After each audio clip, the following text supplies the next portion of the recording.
What was the purpose of calling for the ambulance? I felt that that he was likely gonna that he was possibly on drugs. Okay. Just the way he was acting, erratic behavior, and we wouldn't be, even if we wanted to transport him, we wouldn't be able to transport him the way he was acting. Okay, so what was the hope that the ambulance or paramedics could do for you? At least assess them and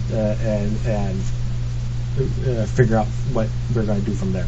Okay, even though he's struggling with you guys? Yes. What could they do to help with a struggling person? They can restrain him better. Better? Yep. Okay. Why don't you elaborate on that? So instead of being in handcuffs, usually when we deal with people that are kind of excited delirium or on high on something and have and they're out of control, we assist with holding them down, just putting them on the ambulance gurney there, and usually what they'll do is handcuff him, their own handcuffs, and handcuff that person to the gurney. Does that help calm people down? It restrained them until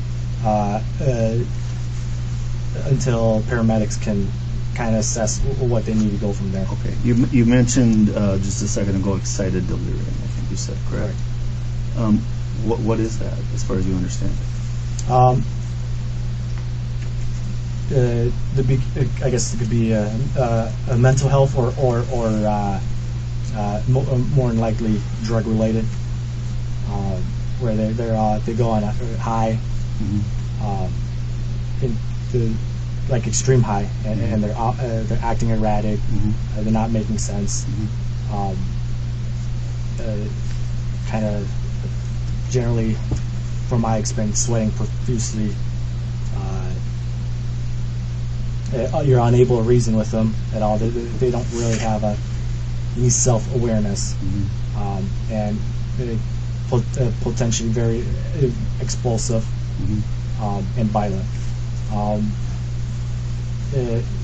If they have drugs in their system, they could they kind of have that superhuman strength. Okay. With if there's drugs on board. Could excited delirium also potentially be fatal to a person? Yes. Okay. Where did you learn? Like, how do you know this about excited delirium? We learned it through it's part of being licensed is you go through the Minnesota Post Board curriculum there. That's where it initially was taught about that, and then there's further training with MPD. Does, in your understanding of excited delirium, does struggling or fighting with, let's say, officers have any role in exacerbating excited delirium or making that worse? I think that's kind of out of his scope of knowledge. Okay.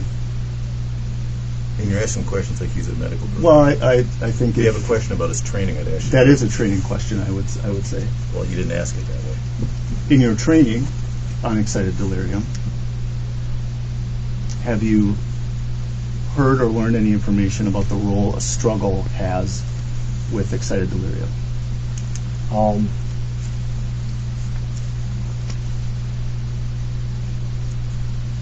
I think I've maybe I've read it before.